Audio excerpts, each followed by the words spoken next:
Hello aspirant, welcome to Baruipur competitive centre. তো তোমরা মোটামুটি সর্বত্রই দেখে নিয়েছো যে কারেন্ট অ্যাফেয়ার্সের একটা খুব গুরুত্বপূর্ণ টপিক সব জায়গায় ঘোরাফেরা করছে, তাই না? সেটা কি? সেটা হচ্ছে ভারতবর্ষের ১৬তম অর্থ কমিশন গঠন হলো। আমি এই অর্থ কমিশন কি, গঠন কিভাবে হয়, কাদেরকে নিয়ে হয়, সেই নিয়ে একটা ডিটেল আমি বলে দিচ্ছি। এতে তোমাদের কারেন্ট অ্যাফেয়ার্সটাও হয়ে যাবে, সঙ্গে ফিনান্স কমিশনটাও হয়ে যাবে। ঠিক আছে? তোমরা এনার ছবি বহুদিন ধরে দেখছো, লাস্ট কয়েকদিন ধরে, তাই না?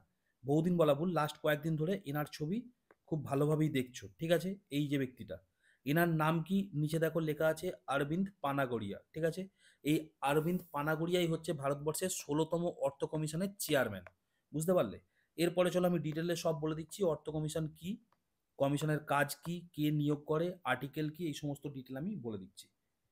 চলো, ভারতের কি অর্থ কমিশন, তাই না? Finance commission of India. ঠিক আছে?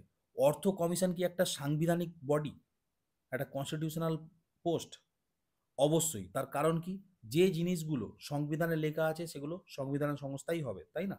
তাহলে অর্থ কমিশন সংবিধানের ২৮০ নাম্বার আর্টিকেলে লেখা আছে। এটা পরীক্ষায় কিন্তু খুব আসে। ঠিক আছে? অর্থ কমিশন বিষয়টা কত নাম্বার আর্টিকেলে লেখা আছে? সেটা কত? ২৮০ নাম্বার আর্টিকেলে লেখা আছে।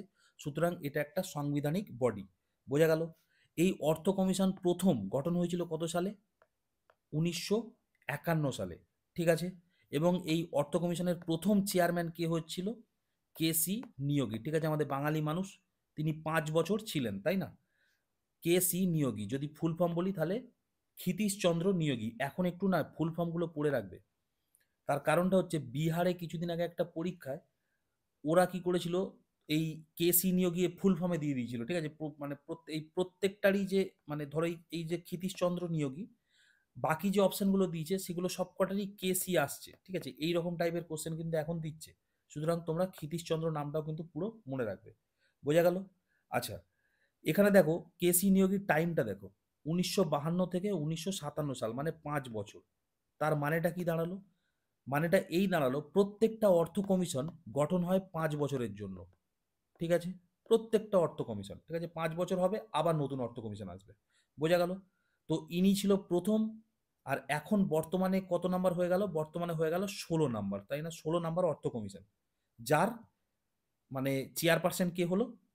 অরবিন্দ পানাগড়িয়া, তাই না? নেক্সট দেখো, এই যে ৫ বছর পর পর নিয়োগ হয়, নিয়োগটা কে করবে? নিয়োগটা অবশ্যই করবে রাষ্ট্রপতি বা প্রেসিডেন্ট। ঠিক আছে?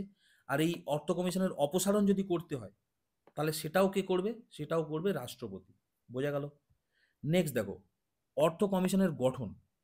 অর্থ কমিশন হয় ৫ জন টোটাল ব্যক্তিকে নিয়ে। ঠিক আছে? এখানে দেখো অর্থ আমি লিখে রেখেছি, দেখো অর্থ, ARTHA, অর্থ যদি লেখো তাহলে দেখো ৫টা ওয়ার্ড আছে, তাই না? তাহলে মনে রাখবে ৫ জন ব্যক্তিকে নিয়ে অর্থ কমিশন গঠন হয়। আমি 1+4 আকারে লিখে রেখেছি। কেন? এই একজন হচ্ছে সভাপতি, মানে পানাগাড়িয়াজি এখন সভাপতি, ইনি হলো, ওনার সঙ্গে ৪ জন সদস্য আলাদা করে থাকবে। সব মিলিয়ে হবে ৫ জনের একটা গ্রুপ, যেটা হচ্ছে অর্থ কমিশন নামে পরিচিত। বোঝা গেল? এই ৫ জন সদস্যকেই কে নিয়োগ করে? রাষ্ট্রপতি। ঠিক আছে? ৫ জনকেই। ঠিক আছে? মানে আমরা জানি, মানে আমরা অন্যান্য ক্ষেত্রে করি না যে কে নিয়োগ করে বা কে ওথ বা শপথ বাক্য দেয়া, এই ৫ জনকেই কে করবে? রাষ্ট্রপতি করবে। এরকম নয় যে শুধু চেয়ারপারসনকে, সবাইকে রাষ্ট্রপতি করবে। কেননা খুব ইম্পর্টেন্ট পোস্ট এটা, তাই না?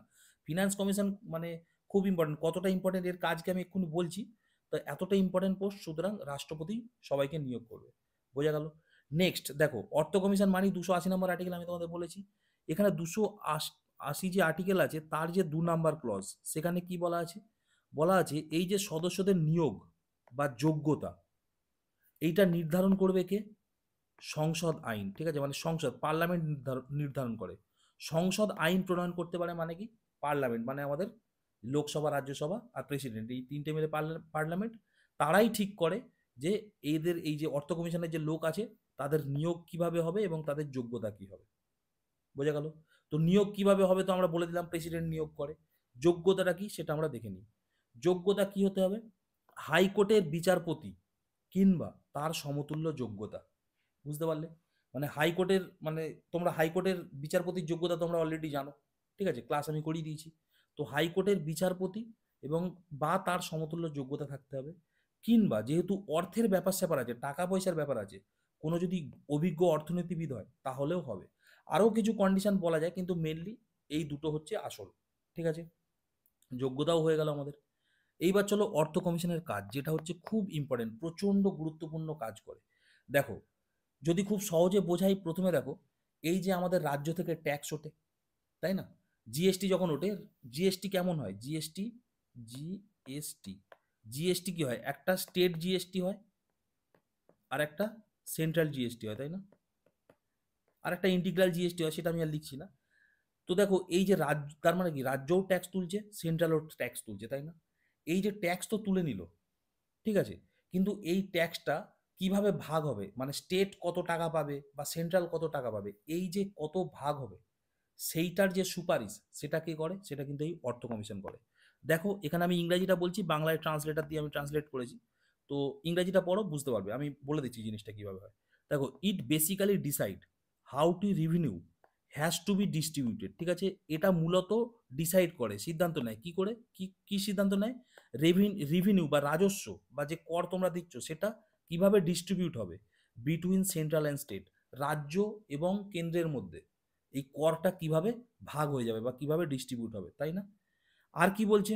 কমিশন অলসো ডিসাইড, ঠিক আছে, কমিশন আরও ডিসাইড করে কি? Grant in aid.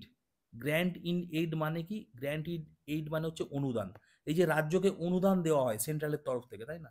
এই অনুদানটা যে দেওয়া হবে, তার যে প্রিন্সিপাল বা নিয়ম কানুন যেগুলো আছে, সেগুলো কে ডিসাইড করে? সেগুলোও কিন্তু এই অর্থ কমিশন ডিসাইড করে। সুতরাং বুঝতে পারছো কতটা ইম্পর্টেন্ট কাজের। ঠিক আছে, এই পাঁচজনের কিন্তু উপরে আর কি পুরো এত কিছু দায়িত্ব আছে, যে কোন স্টেটকে কত টাকা দেওয়া হবে, তাই না? কোন স্টেট এই যে ট্যাক্স ফিরে আসছে, মানে মানে ট্যাক্স যে তোলা হচ্ছে, কোন স্টেটকে কতটা রিটার্ন দেওয়া হবে, তাই না? তারপর কোন স্টেটের এই গ্র্যান্ড ইন এড অনুদান কত দেওয়া হবে, এগুলো কিন্তু খুব ইম্পর্টেন্ট, তাই না?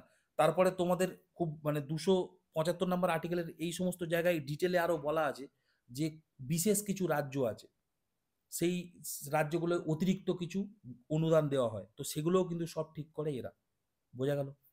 নেক্সট দেখো, বলছে readdressing the vertical imbalance between the taxation power and expenditure responsibility of the central and state respectively.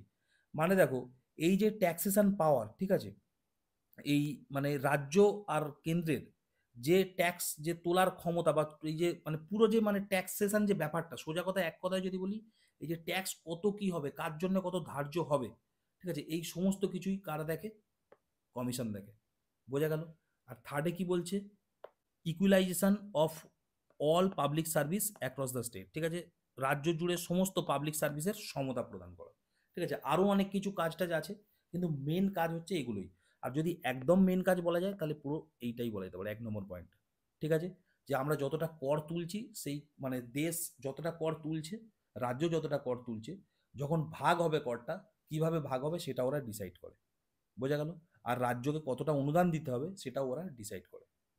তো এই হচ্ছে মোটামুটি আমাদের এই অর্থ কমিশন, বুঝতে পারলে? সুতরাং অর্থ কমিশন একটা খুব গুরুত্বপূর্ণ জিনিস, অবশ্যই মাথায় রাখবে, কোনো না কোনো পরীক্ষায় অবশ্যই আসবে যে এখন কততম অর্থ কমিশন চলছে, 16তম, এবং বর্তমান অর্থ কমিশনের চেয়ারপারসন কে হলো। ঠিক আছে, অরবিন্দ পানাগাড়িয়া। বোঝা গেল? তো যাই হোক, এই ছিল আজকের বিষয়বস্তু। তোমরা অবশ্যই জানাবে যে তোমাদের এটা কেমন লাগলো। আমি এরকম টপিক নিয়ে আসতেই থাকবো, ঠিক আছে, গুরুত্বপূর্ণ টপিকগুলো। আর এরপরেও একটা জিনিস আমি বলে দিই, যে প্রত্যেক রবিবার এবার থেকে আমি সাপ্তাহিক কারেন্ট অ্যাফেয়ার্স আনবো। ঠিক আছে, তো সেখানে আমি সব ডিটেলে বলবো, আশা করি তোমাদের সেটা ভালো লাগবে। বোঝা গেল? আর কি করব? আর হচ্ছে মাসিক একটা কারেন্ট অ্যাফেয়ার্স আনারও একটা পরিকল্পনা আছে। ঠিক আছে, খুব গুরুত্বপূর্ণ কারেন্ট অ্যাফেয়ার্সগুলো, এবং সব পরীক্ষার আগে, ঠিক আছে, আমি সেই পার্টিকুলার সেই পরীক্ষার জন্যই একটা কারেন্ট অ্যাফেয়ার্স আবার দিতে থাকবো। ঠিক আছে, এইভাবে আমি মোটামুটি ক্লাস করাবো। তো তোমরা পাশে থেকো, যেমনটা আছো অনেকটাই। মোটামুটি আমি বেশ কয়েকদিন ধরে আর কি চ্যানেলে খুব মন্দা যাচ্ছিল শুরুর দিকটায়, এখন মোটামুটি একটু সাবস্ক্রাইবার হচ্ছে, তো সেটা দেখেও ভালো লাগছে। তো যাই হোক, এরকম ভিডিও আসতে থাকবে। দেখা হবে পরের video. Stay tune and by.